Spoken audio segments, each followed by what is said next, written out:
오늘 말씀 같이 나누도록 하겠습니다. 히브리서 12장 1절부터 2절에 있는 말씀입니다. 히브리서 12장 1절부터 2절 두 절인데요. 두 절밖에 안 되니까 같이 큰 목소리로 같이 합독하도록 하겠습니다. 자, 같이 읽겠습니다. 시작. 이러므로 우리에게 구름같이 둘러싼 허다한 증인들이 있으니 모든 무거운 것과 얽매이기 쉬운 죄를 벗어버리고 인내로써 우리 앞에 당한 경주를 하며 믿음의 주요 또 온전하게 하시는 이인 예수를 바라보자. 그는 그 앞에 있는 기쁨을 위하여 십자가를 참으사 부끄러움을 개의치 아니하시더니 하나님 보좌 우편에 앉으셨느니라. 아멘. 네, 반갑습니다. 오늘도 또 날씨도 많이 추운데 이렇게 또 수요필 워십에 나오신 예배자들 한 사람 한 사람 주님의 이름으로 축복합니다. 오늘도 주님께서 주시는 메시지가 잘 여러분들에게 전달되기를 좀 소망하면서 기대하는 마음으로 함께 말씀을 나누도록 하겠습니다. 여러분, 올림픽의 꽃이라고 불리는 경기가 있는데 여러분 혹시 아시나요? 올림픽의 꽃. 사진 한번 띄워주시겠어요? 네, 첫 번째 사진. 올림픽의 꽃 혹시 아시나요? 뭔지 아시죠? 네, 마라톤. 그 올림픽의 꽃이라고 불리는 경기입니다. 이 마라톤이 몇 킬로죠? 42.19km. 마일로 따지니까 26마일이고요. 야도로 따지면 385야드의 거리를 달리면서 누가 이 긴 거리를 가장 빠르게 결승점을 통과하느냐를 겨루는 경기입니다. 여러분, 어떤 종목보다도 굉장한 인내를 요구하는 스포츠죠. 그래서 이 마라톤에서 끝까지 완주하기 위해서는 세 가지 요소를 유지하는 것이 가장 관건이라고 해요. 이 세 가지의 요소를 유지해야만 완주를 할 수 있다고 말합니다. 첫 번째가 무엇이냐? 그 세 가지 요소 중에 첫 번째가 바로 달리기의 가장 기본 자세인 주법이에요. 주법. 여러분, 만약에 육상에는 단거리 종목도 있고 또 장거리 종목도 있습니다. 그래서 어느 종목이냐에 따라서 이 달리기 주법이 다르죠. 종목에 맞는 최적화된 주법으로 달려야 합니다. 예를 들어서 마라톤 경기를 하는데 마치 단거리 선수의 주법으로 달린다면 얼마 못 가 탈진하게 될 것입니다. 그래서 마라톤은 오랜 시간 동안 같은 속도를 유지할 수 있는 주법으로 달려야 하는 것이죠. 그리고 두 번째 요소는 무엇이냐? 호흡입니다. 호흡. 인간은 체력적 한계를 지니고 있기 때문에 이 42.19km의 이 풀코스를 전력 질주할 수 없습니다. 호흡 역시 모든 운동의 기본이죠. 우리가 헬스장에 가서도 들어야 할 때 그리고 내려놓을 때 이게 호흡이 있습니다. 그렇죠? 그렇죠? 대답이 없으시네요. 네. 이 호흡을 통해서 리듬을 유지하는 거죠. 우리가 헬스 할 때도 마찬가지고 모든 운동에는 이 호흡이 굉장히 중요합니다. 여러분, 100m 선수들은 순간적으로 폭발적인 힘을 내기 위해서 호흡을 한순간에 멈춘다고 그래요. 그래서 출발할 때 호흡을 멈추고 100m까지 달리는 겁니다. 자, 셋째는 바로 페이스 조절인데요. 자, 자신의 체력에 맞게 일정한 속도를 유지하면서 달리기 능력을 최대한 발휘해야 하는 것이죠. 각 구간마다 자신의 체력과 또 능력에 맞춰진 전략이 필요한 것입니다. 그래서 이렇게 마라톤은 주법과 호흡 그리고 페이스 조절이라고 하는 이 세 가지의 요소를 어떻게 유지하느냐에 따라서 우리가 완주를 할 수 있느냐 없느냐가 판가름 난다고 합니다. 여러분, 스포츠로서 마라톤은 승부를 가리기 위해 조금 더 빨리 달려야 하지만 남들보다 조금 더 빨리 달려야 하지만 마라톤에서 가장 중요한 것은 한계를 극복하고 인내하여 끝까지 완주를 할 수 있느냐 없느냐가 가장 중요한 문제이겠습니다. 아무리 뛰어난 그 마라토너라고 할지라도 완주하지 못하고 중간에 중도 포기한다면은 아무런 의미가 없는 것이죠. 사랑하는 여러분, 우리의 믿음도 이 마라톤과 같은 긴 경기와 같습니다. 그래서 오늘 히브리서 기자는 이 믿음을 경주라고 표현하고 있는 것이죠. 그럼 믿음의 마라톤에서 우리 믿음의 마라토너인 우리가 어떻게 완주할 수 있는 방법은 어떤 방법이 있을까? 우리 함께 말씀을 가지고 찾아가고자 합니다.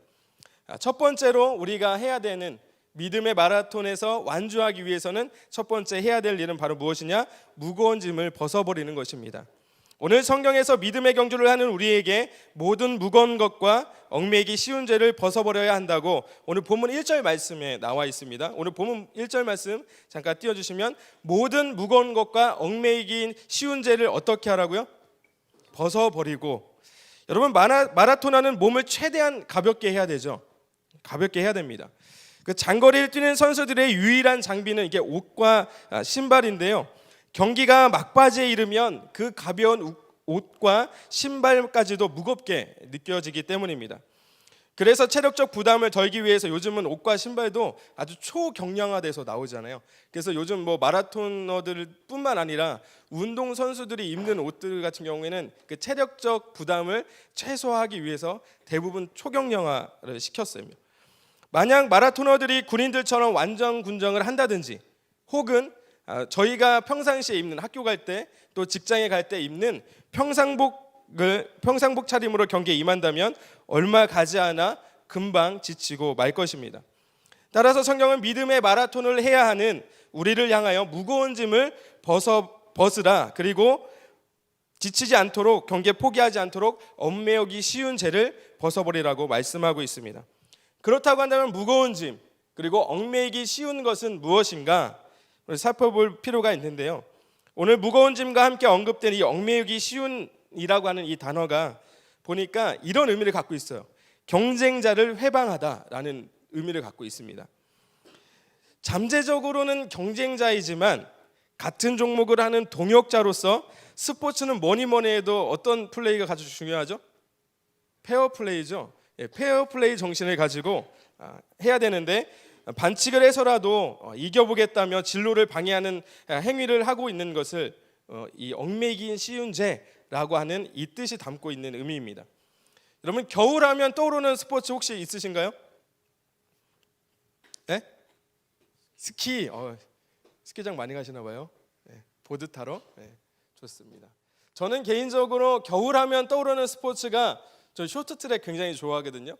쇼트트랙 경기를 좋아하는데, 요즘 TV를 보니까 그 쇼트트랙 그 월드컵이 한창 진행 중이더라고요. 그러니까 우리나라가 쇼트트랙 강국 아니겠습니까, 그렇죠? 몇 년 전에 이 쇼트트랙 경기에서 굉장히 회자되었던 장면이 있어요. 보십니까 이거? 지금 어떤 장면 같아요? 네, 저기 있는 빨간색 옷을 입고 계신 분이 그 중국 쇼트트랙 국가대표 판커신이라고 하는 선수인데요. 지금 보이세요 이거? 네. 지금 잡는 거예요. 지금 이제 코너링을 하는데 우리나라 선수를 지금 잡아채는 장면입니다.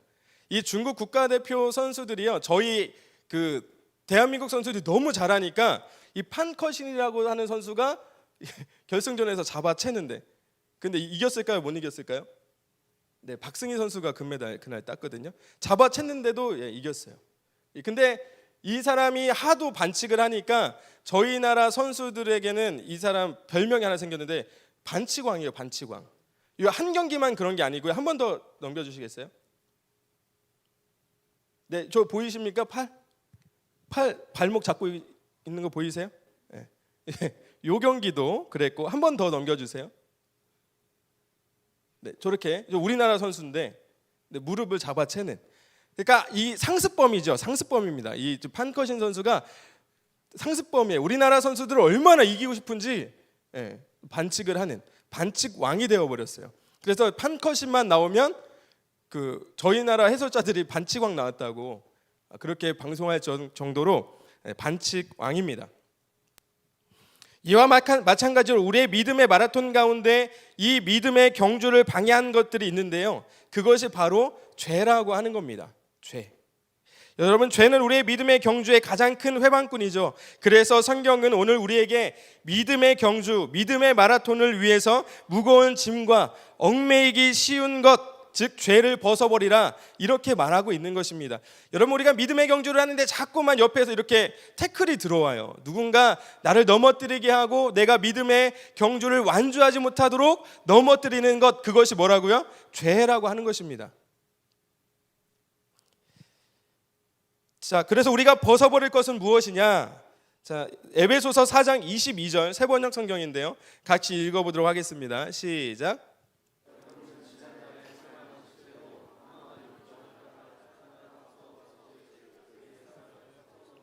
자, 우리가 벗어버려야 되는 무거운 짐과 얽매이기 쉬운 죄를 오늘 뭐라고 이야기하느냐? 바로 오늘 에베소서 4장 22절에 있는 이 말씀을 통해서 보면 여러분은 지난날의 생활 방식대로 허망한 욕정을 따라 살던 옛사람을 벗어버리라 이렇게 말하고 있어요. 이 욕정이라는 단어는 사실은 육체적인 어떤 성적 욕구를 뜻하는데요. 이것을 포괄적인 의미에서 우리가 살펴보자면 내 육체의 만족을 채우기 위해 욕심냈던 것. 이거 뭐 우리 청소년들에게는 뭐 요즘 뭐 있겠습니까? 뭐 게임이 있겠죠, 게임이.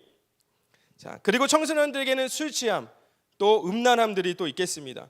그리고 우상처럼 바라봤던 것, 우리가 성적에 목숨 걸고, 우리가 돈에 목숨 걸고, 우리가 성공에 목숨 걸었던 것들, 우리의 우상이 되었던 것들, 그것들만이 나를 살게 할 것 같아 보였지만 결국에 우리는 그것에 속는 것이었죠.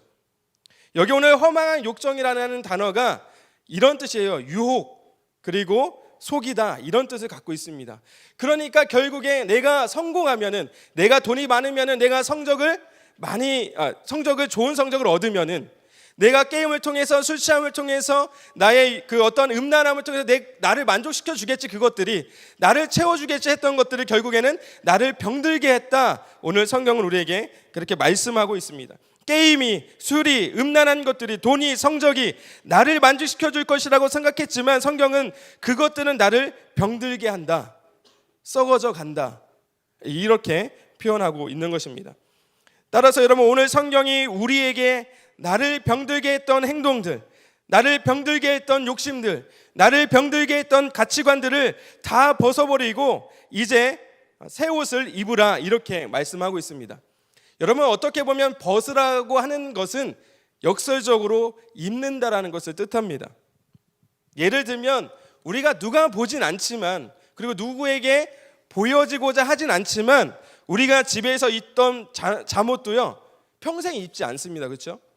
우리가 집에서 입던 잠옷도 며칠 지나면은 다 벗어버리고 빨아놓았던 새 옷으로 갈아입죠. 마찬가지로 벗는다라고 하는 것은 역설적으로 새 옷을 다시 입는다라는 것을 의미합니다.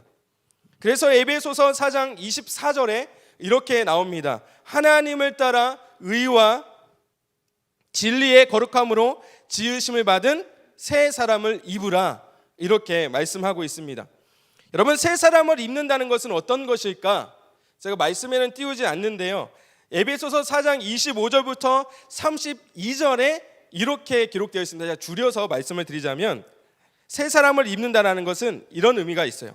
거짓을 버리고 참된 것을 말하고 죄를 짓지 않고 마귀에게 틈을 주지 않는 것, 도둑질이 아니라 가난한 자를 구제하고 선한 말을 하고 모든 악의는 버리고 친절하며 불쌍히 여기며 서로 용서하기를 하나님이 그리스도 안에서 너희를 용서하신 것 같이 서로 용서하는 것, 이것을 새 사람이라고 성경은 우리에게 말해주고 있는 거예요.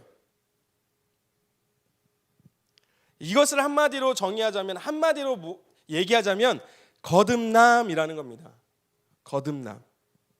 이전에 내가 거짓말을 했던 사람인데 내가 이제 거짓을 말하는 것이 아니고 참는 것을 말하고, 내가 이전에는 자꾸 죄를 지었는데 이제는 선한 일을 도모할 뿐만 아니라 내가 예전에 도둑질했던 내 손이 이제 남을 구제하는 손으로 변하는 것, 내가 이전에는 남을 용서하지 못했지만 이제 하나님이 그리스도 안에서 우리를 용서하신 같이 남을 용서할 수 있는 것, 이것을 새 사람이라 말하는 겁니다. 이것이 바로 거듭남이라고 말하는 것입니다. 요한복음 3장에 보면 니고데모와 예수님의 대화가 나오죠. 그때 니고데모가 아무 말도 하지 않았는데 예수님이 거듭나야 한다, 성령으로 나야 한다, 그래야만 하나님의 나라를 볼 수 있고 하나님의 나라에 들어갈 수 있다 말합니다. 여러분, 이 거듭남이라는 단어가 위로부터라는 뜻이에요. 그러니까 네가 거듭나지 않으면 하나님의 나라를 볼 수 없다, 네가 성령으로 나지 않으면 하나님의 나라에 들어갈 수 없다라는 것은 무엇입니까? 위로부터 태어나지 않으면, 성령으로 태어나지 않으면 하나님의 나라에 들어갈 수도 볼 수도 없다라는 것을 의미하는 것입니다. 여러분, 이것이 새로 태어나는 거예요. 거짓을 말하던 사람이 진실을 말하고, 죄를 짓던 사람이 선한 일을 도모하고, 도둑질하던 손이 가난한 자를 구제하고, 이것이 거듭남인데, 이것이 바로 육의 사람에서 영의 사람으로 다시 태어나는 거예요. 그리고 이런 삶이 바로 예수님께서 말씀하신 자기 십자가를 지는 십자가의 길인 줄로 믿습니다. 왜 그런가 하니, 여러분, 십자가의 길이라고 하는 것은 인간의 본능과 반대되는 길입니다. 그렇죠? 여러분, 제가 얼마 전에도 예화로 한번 썼던 것 같아요. 여러분, 우리가 오른뺨 맞으면 여러분 어떻게 하시겠어요? 어떻게 하실 거예요? 오른뺨 맞으면은, 네? 한 대 맞으시면 어떻게 하실 거예요? 솔직히 좀 얘기해 보세요. 네? 2대 때리실 거죠? 네? 제가 억울한 일을 당해서 여러분 어떻게 하실 거예요? 복수해야죠. 이거 솔직한 거 아니겠습니까? 그렇죠?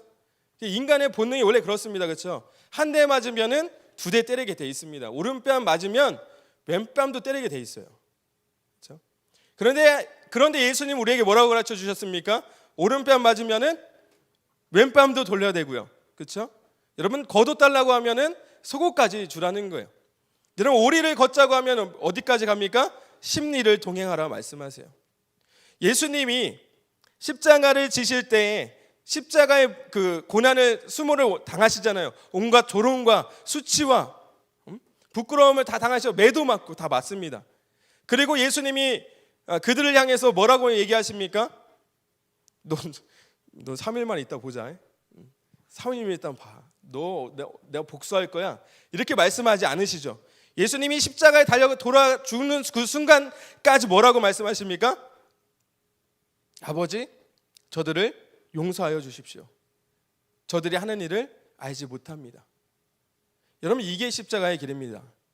그러니까 예수님이 우리에게 자기의 십자가를 지고 나를 따라오라 말씀하신 것은 이것을 이야기하는 거예요. 이것이 거듭남입니다.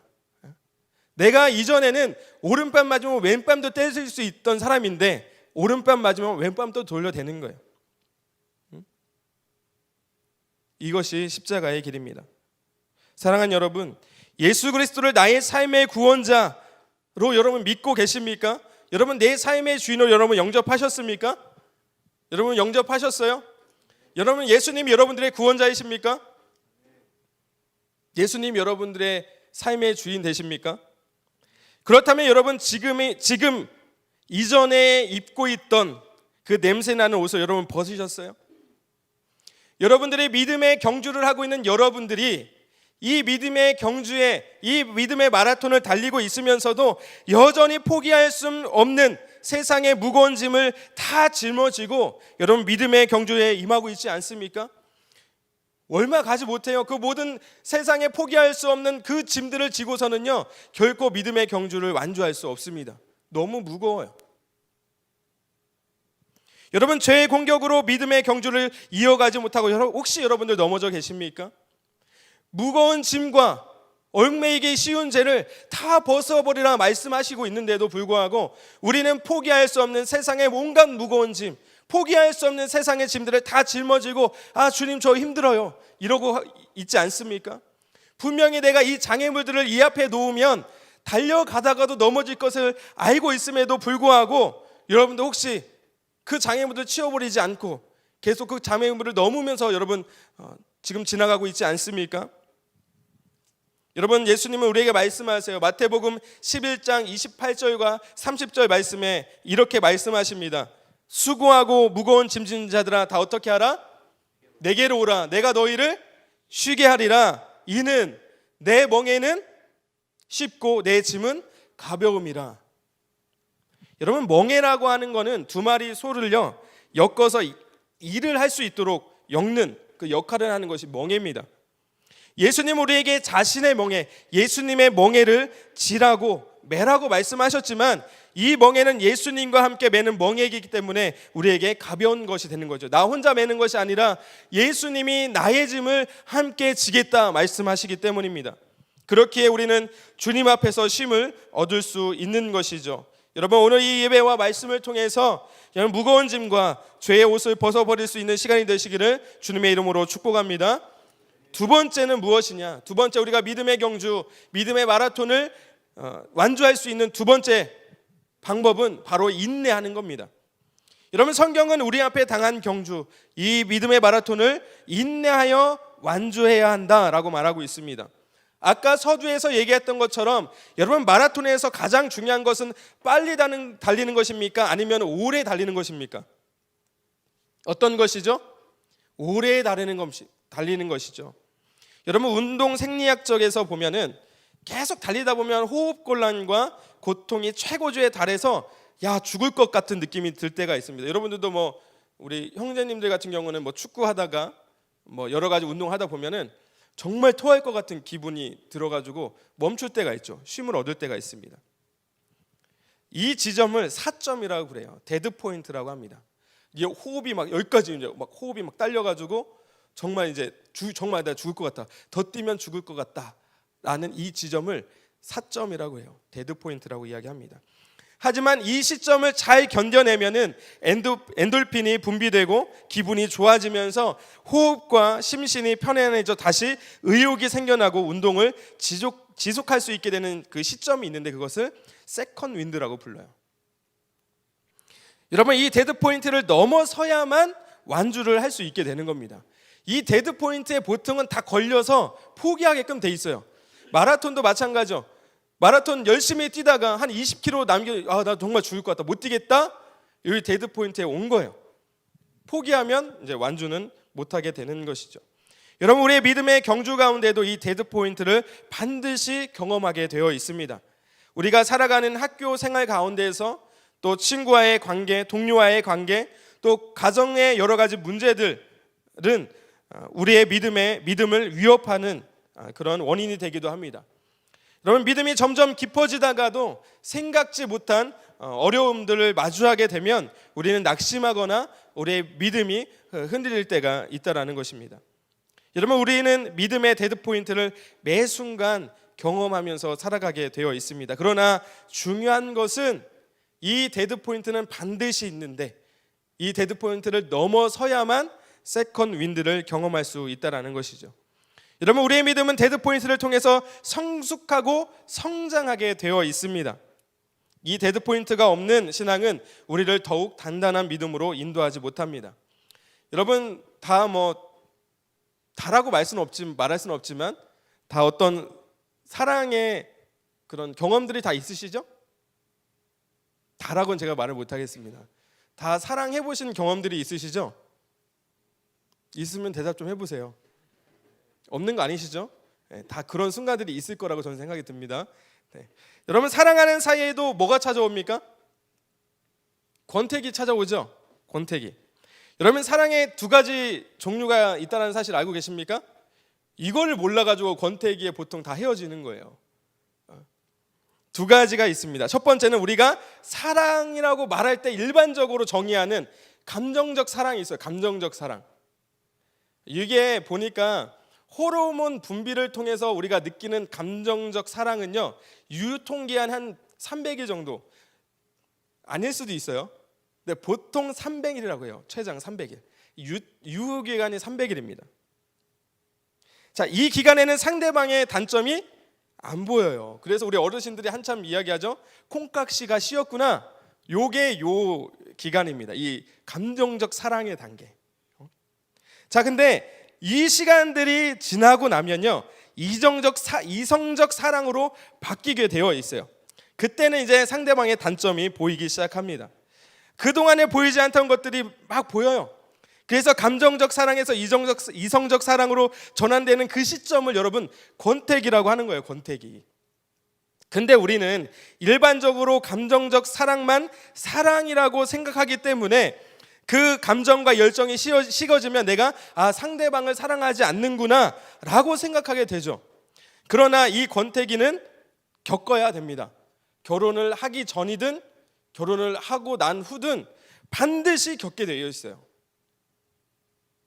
그리고 이 권태기를 지나야만 더욱 단단한 사랑의 관계가, 신뢰의 관계가 생긴다는 겁니다. 저도 권태기가 있었던 것 같아요.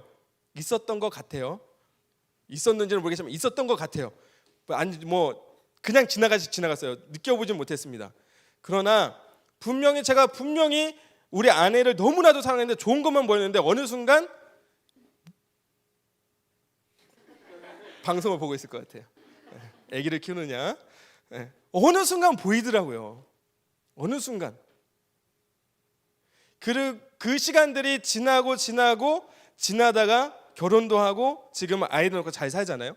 권태기를 경험해 보시는 그 시간이 지나면요, 내 옆에 있는 내 그 연인에게 더 큰 믿음과 신뢰가 생기게 돼 있습니다. 이 권태기를 지나면.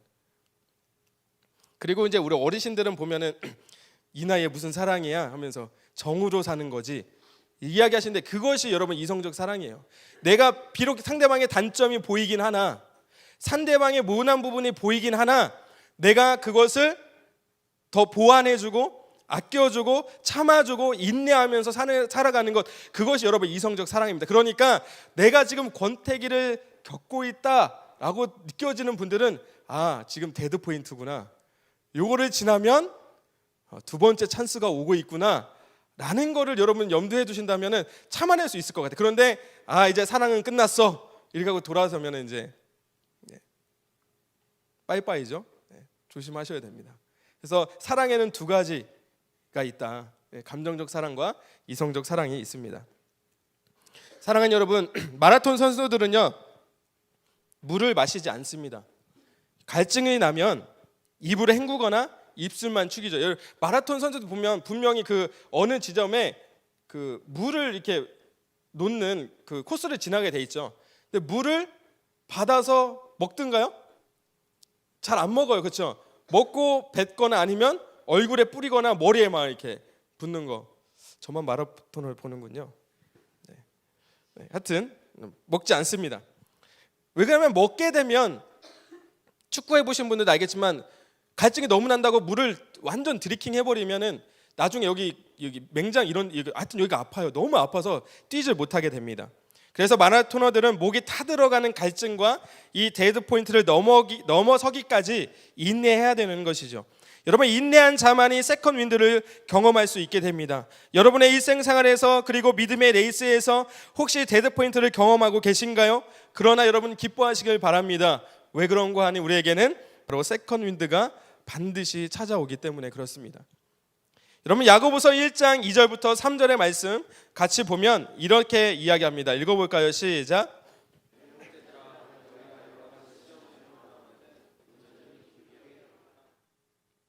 이는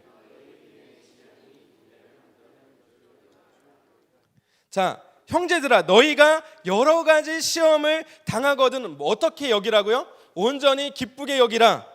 이는 너희의 믿음의 시련이 인내를 만들어내는 줄 너희가 안다라고 말하고 있어요. 여기서 말하는 여러 가지 시험, 역경, 훈련이라고는 의미를 가지고 있는데, 이것은 사실 하나님께서 주신 것이 아닙니다. 왜 그런가 하니 시험을 당한다라고 하는 이 당하다라는 단어가 이런 단어를 갖고 있어요. 우연히 만나다라는 단어를 갖고 있습니다. 그러니까 우리한테만 생기는 것이 아니라 모든 사람들이 일반적으로 만나게 되는 어려움들을 이야기합니다. 그런데 성경은 이 모든 것을 기쁘게 생각하다, 기쁘게 여기라, 기쁘게 생각하라라고 말하고 있어요. 그 이유를 뭐라고 이야기하냐? 이 모든 것을 너희가 안다 이야기하고 있어요. 안다. 어떤 것을 아느냐?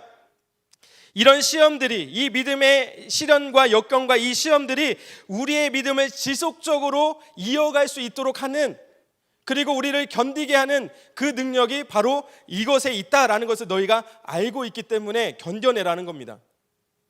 여러분, 저희 아이가 아직은 그 어금니가 뚫고 나오진 않았어요. 그런데 이제 어금니를 뚫고 나오기 시작하면 아프죠? 아픕니다. 막 침도 막 생기고 애가 막 입에 뭐 들어갈 때마다 울죠. 근데 어른들은 알아요. 저 어금니가 뚫고 나와야만 안 아프다는 것을 알고 있습니다. 어느 날 갑자기 애가 경기를 일으키면서 막 자다가 막 울어요.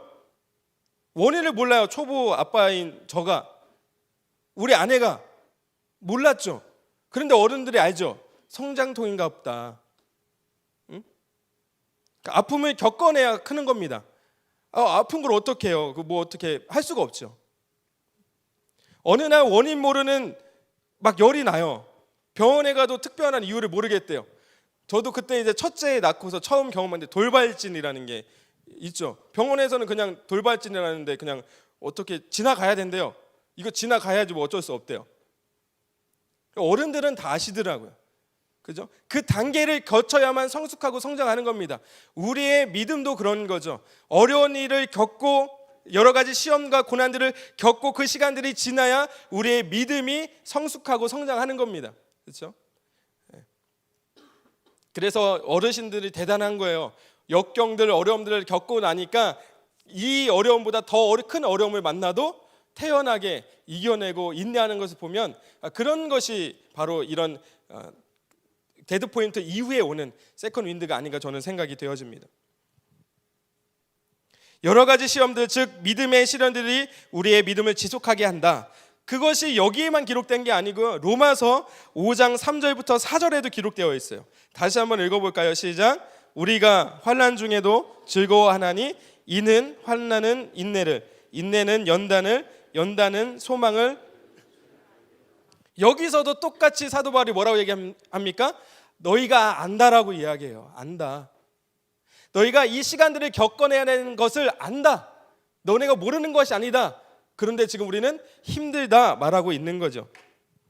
여러분, 지난 평창 올림픽 그 쇼트트랙 여자 계주에서 넘어졌는데도 불구하고 올림픽 기록을 세우면서 1호로 들어오면서 전 세계적으로 화제가 됐던 거 혹시 기억하십니까? 보셨어요? 이거 사진 한번 띄워주시겠습니까? 네, 이 장면 기억나세요? 혹시 저만 본 건 아니죠? 네.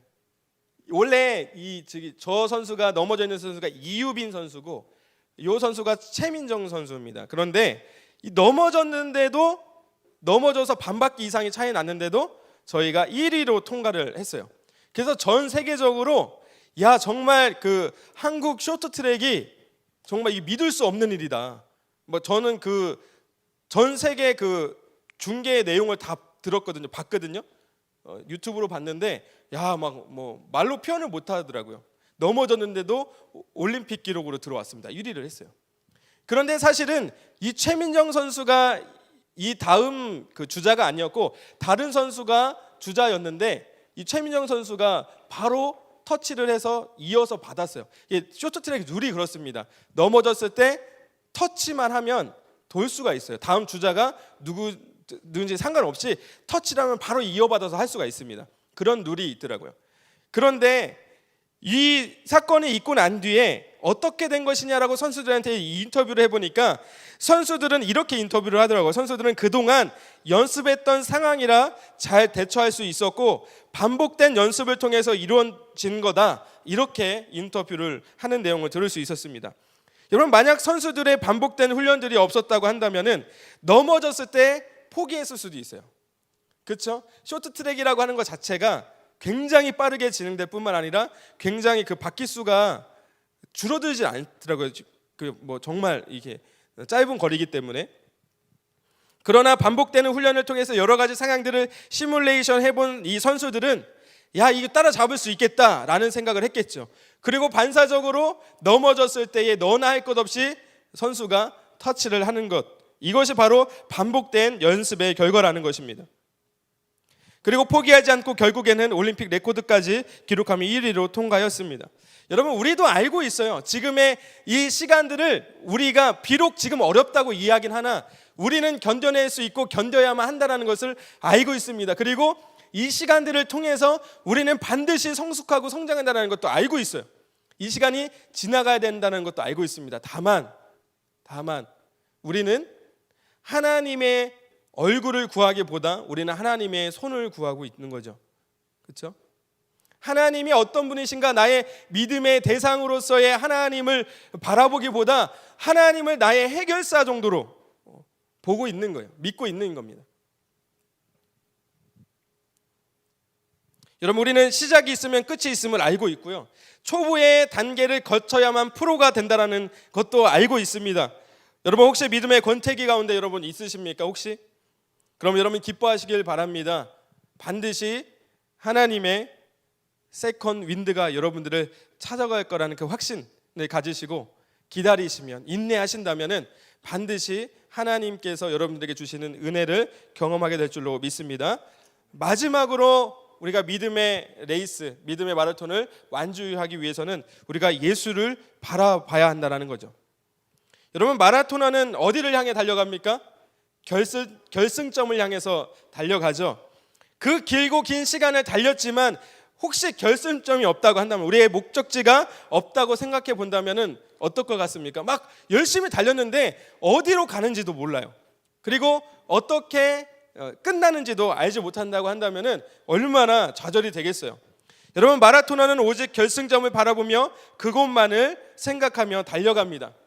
결국 우리가 무거운 짐과 죄를 벗어버리고 데드 포인트를 인내하며 달려야 하는 이유는 바로 우리가 누구에게로 가기 위함입니까? 바로 예수께로 가기 위함이라는 사실입니다. 그렇기 때문에 우리의 결승점인 예수를 바라봐야 된다는 것이죠.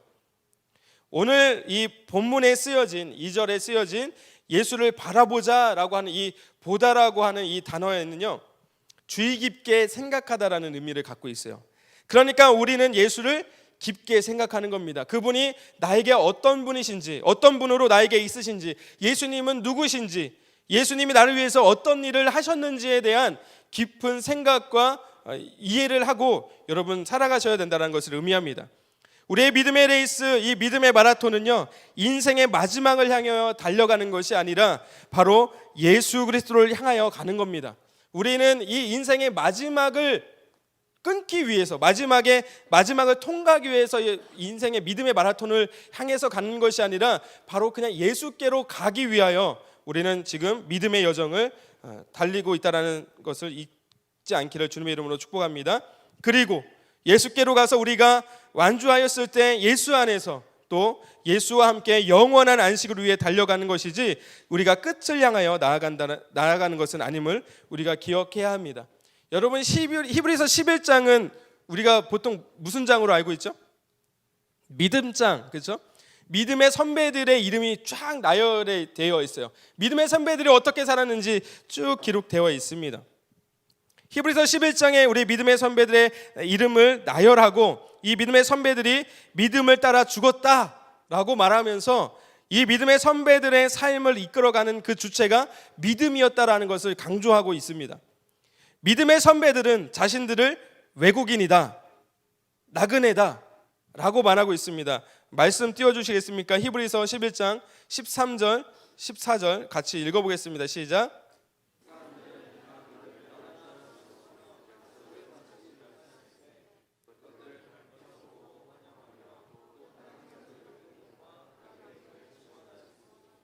네, 믿음의 선배들이 약속은 받지 못하였을 때 멀리서 보고 환영하며 자기들을 나그네로, 외국인으로 여겼다라고 말하고 있습니다. 그들이 찾았던 곳, 그들이 왜 이 땅을 그 나그네, 외국인으로 말했는가라고 하니 보니까 본향을 찾는 자들이다, 자기들이 갈 본향이 있다라는 것을 말하고 있어요. 히브리서 11장 16절로 주세요.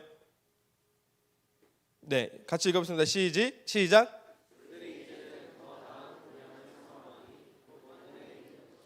믿음의 선배들이 가고자 했던 것, 바라보고 가고자 했던 본향이 있습니다. 아브라함에게 그 하란이라고 하는 그 본향이 있었지만 그 땅의 본향을 가고자 했던 것이 아니라 그 믿음을 가지고 어디로 가려고 했다? 더 나은 본향, 하늘에 있는 본향을 가고자 하였다라고 말하고 있습니다. 여러분, 그 믿음은 바라는 것들의 실상이다. 히브리서 11장 1절에 믿음은 바라는 것들의 실상이다, 즉 믿음의 선배들이 소망하던 것의 실제다라고 말하고 있어요.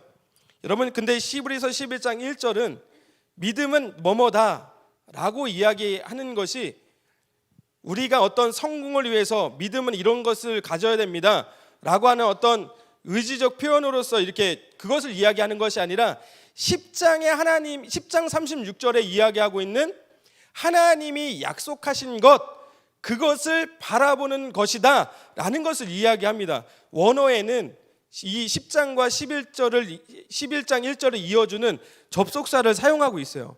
떨어져 있는 동떨어져 있는 이야기가 아닙니다. 그러니까 10장에 이야기했던 하나님이 약속하신 것이 무엇이냐, 그것이 바로 믿음인데 이 믿음이 바라보는 것은 무엇이냐라는 것을 이야기해 주는 것입니다. 이 한글 성경에는 나와 있지 않아요. 그런데 마찬가지로 12장, 오늘 말씀 봤던 12장 1절도 이러므로 라는 접속사를 사용해서 11장과 이어진다라는 것을 우리에게 알려주고 있어요. 이 10장에서 11장 또 12장으로 이어지는 내용을 우리가 주목해야 됩니다. 왜 그러냐면 우리의 믿음이 어디로 향하고 있는지, 우리의 믿음은 무엇을 바라보고 가고 있는지를 알 수 있기 때문에 그렇습니다. 그래서 11장의 믿음의 선배들이 소망했던 것은 하나님이 약속하신 것인데, 이 약속하신 것이 무엇이냐? 바로 하나님의 나라, 본향, 아버지가 계신 곳, 그것이 믿음의 선배들이 하나님께로부터 받은 약속이에요. 그 선배들이 자신들이 무엇을 바라보며 살아갔는지 우리에게 보여줬습니다. 아브라함도 그랬고요, 아벨도 그랬고, 성경에 기록되는 에녹도 그랬고, 사라도 그랬고, 거기에 기록된 모세도 그랬고, 모두가 다 왜 자기들이 믿음을 가지고 끝까지 믿음을 지키며 살아갈 수밖에 없었는지에 대한 내용을 담고 있는 겁니다. 히브리서 자체가. 그래서 이 믿음의 선배들을 통해서 말해주고자 하는 것은 바로 이 믿음의 선배들이 바라봤던 곳, 나그네로서 본향을 찾고자, 본향에 가고자 믿음으로 살았다는 것을 보여주는 것입니다. 사랑하는 여러분, 본향을 뜻하는 이 단어가요, 아버지를 뜻하는 파테르에서 파생이 되었습니다. 그래서 우리가 장차 가야 되는 이 본향이라고 하는 것은 바로 아버지가 계신 하나님의 나라라는 것을 알려주고 있습니다. 사랑하는 여러분, 우리가 살아가는 이 땅에서의 삶은 나그네와 같은 삶입니다. 그래서 히브리서 9장 27절에는 한 번 죽는 것은 정하여졌다고 말하고 있어요. 우리는 영원이라는 시간 속에서 꼭 한 번은 죽음을 맞이하는 시한부 인생을 살아갑니다. 여러분, 나그네에게는 큰 짐이 필요가 없죠. 나그네에게는 큰 짐이 필요 없습니다. 돌아갈 때를 위하여 늘 준비하며 때가 되면 가볍게 떠나야 되는 것이죠. 여러분, 우리의 믿음의 대상이 되시고 우리의 믿음을 완성하시는 예수님, 그리고 우리를 아버지가 계신 본향으로 인도하실 예수 그리스도만을 바라보면서 기쁨으로 살아가는 저와 여러분들 되시기를 주님의 이름으로 축복합니다. 이제 마무리하겠습니다. 사랑하는 여러분, 우리가 가진 힘만으로는 이 긴 믿음의 여정, 이 믿음의 마라톤을 완주할 수 있는 힘이 없습니다. 우리가 우리의 믿음의 주인, 우리의 믿음의 완성자이신 예수님만을 바라봐야 되는 이유를 성경은 이렇게 이야기합니다. 이사야 40장 29절부터 31절에 있는 말씀, 우리 마지막으로 한번 보도록 하겠습니다. 우리 같이 읽겠습니다. 시작. 기운을 잃은 사람에게 기력을 주시는 분이시다.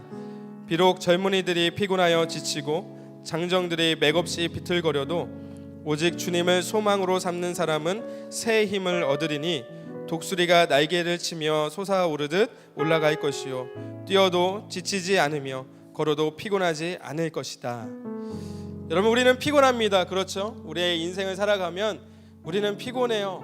우리는 지칩니다. 우리는 때로는 실수도 합니다. 그리고 우리에게는 완주할 능력이 우리에게는 없습니다. 그러나 우리 주님께서는 피곤을 느끼지 않으시며 지칠 줄 모르시는 분이 우리 앞에서 우리를 인도하심을 우리가 바라보면서 여러분 주님만을 따라간다면은 우리는 반드시 완주해 낼 것이라고 저는 믿습니다. 완주하는 그날 우리가 주님 안에서 주님, 제가 이제 왔습니다. 주님이 주시는 참 기쁨과 평안과 쉼과 위로를 얻는 저와 여러분들 되시기를 주님의 이름으로 축복합니다. 반드시 우리에게는 어려움들이 있으나 우리는 그 시간들을 견뎌내야 한다는 것을 알고 있습니다. 끝까지 포기하지 않고 오직 주님과 함께 이 마지막 믿음의 여정을 마무리하실 수 있는 저와 여러분 되시기를 주님의 이름으로 축복합니다. 이 시간 같이 찬양하시면서 우리 마지막 기도하며 좀 나아가기 원합니다.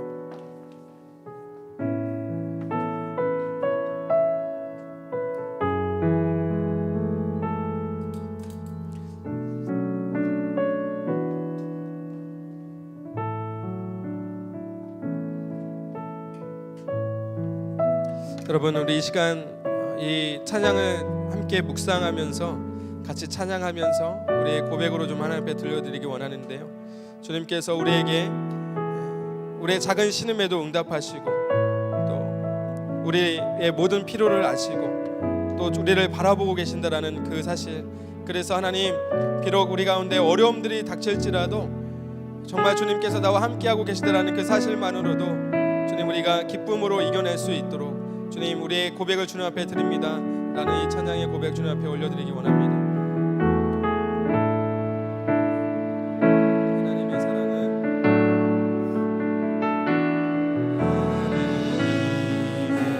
사랑을 사모하는 자, 하나님의 평안을 바라보는 자, 너의 모든 것 창조하신 우리 주님이 너를 얼마나 사랑하시는지 하나님께 찬양과 경배하는 자, 하나님의 선하심을 닮아가는 자, 너의 모든 것 창조하신 우리 주님이 너를 자녀 삼으셨네. 하나님 사랑해 하나님 사랑의 눈으로 너를 어느 때나 바라보시고 하나님 인자한 귀로서 언제나 너에게 기울이시니 어두움에 밝은 빛을 비춰주시고 너의 작은 신음에도 응답하시니 너는 어느 곳에 있는지 주를 향하고 주만 바라보지. 하나님 사랑해 하나님 사랑의 눈으로 너를 어느 때나 바라보시고 하나님 인자한 귀로서 언제나 너에게 기울이시니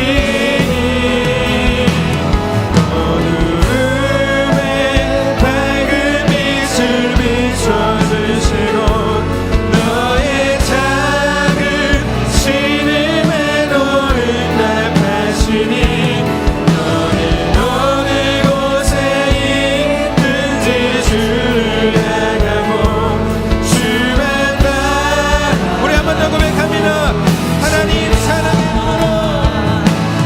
하나님 사랑의 눈으로 너를 어느 때나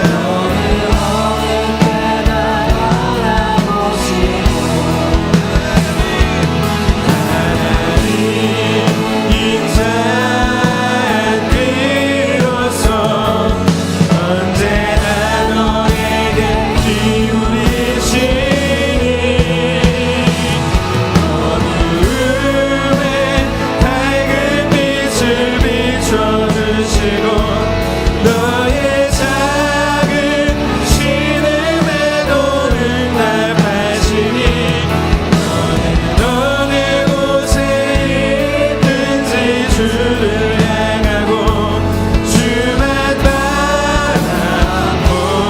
바라보시라. 여러분 이제 함께 같이 기도하실 때에 이 시간 다시 주님 우리가 이 믿음의 경주를 하나님 끝까지 인내하여 정말 우리가 주님을 향하여 주님을 바라보며 하나님 이 믿음에 완주하기 위하여 우리가 무거운 짐을 벗어버리고 주님 우리의 죄악의 옷을 벗어버리고 끝까지 인내함으로 오직 주님만을 바라보며 나아갈 수 있는 우리가 되길 간절히 소망합니다. 하나님, 이 데드 포인트를 넘어서 주님께로 나아가는 하나님 세컨 윈드의 은혜를 우리에게 부어주시길 간절히 소망합니다. 날마다 우리에게 주어지는 우리의 인생 가운데 주님의 함께하심과 주님의 동행하심을 경험할 수 있는 우리의 인생 될 수 있도록 인도하여 달라고, 주님 우리의 간절함을 들어달라고 이 시간 주여 한번 하시고 동서로 같이 기도하며 나가겠습니다.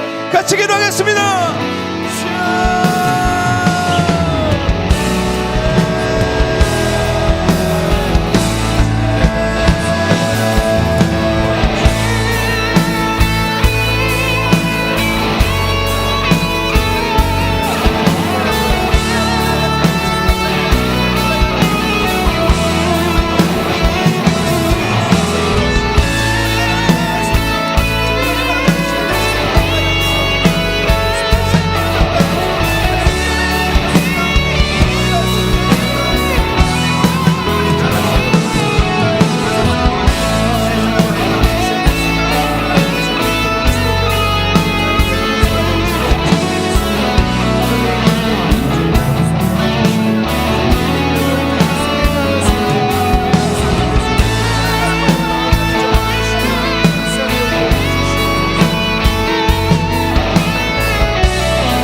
마지막으로 한 번만 더 기도합시다. 주님, 우리 인생이 이 믿음의 경주를 위하여 주님 우리가 거듭나는 인생 될 수 있도록 인도하여 주시옵소서. 주님, 위로부터 태어나는 우리 인생 되게 하여 주시옵소서.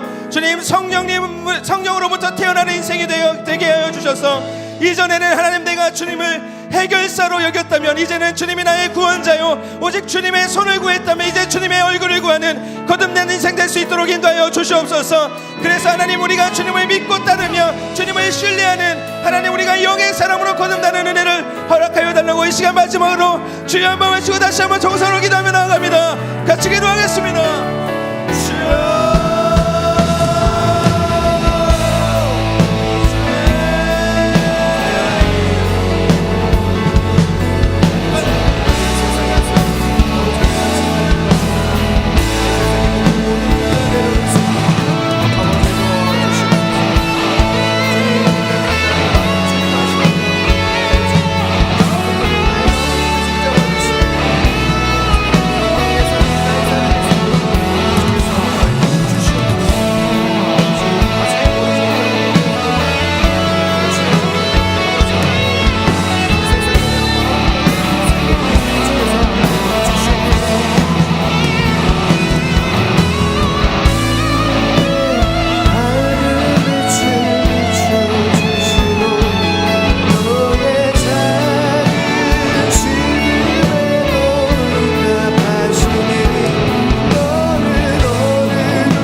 감사합니다. 우리를 하나님의 자녀 삼아주시고 주님을 믿는 믿음 안에 하나님 살아갈 수 있도록 인도하신 것 감사를 드립니다.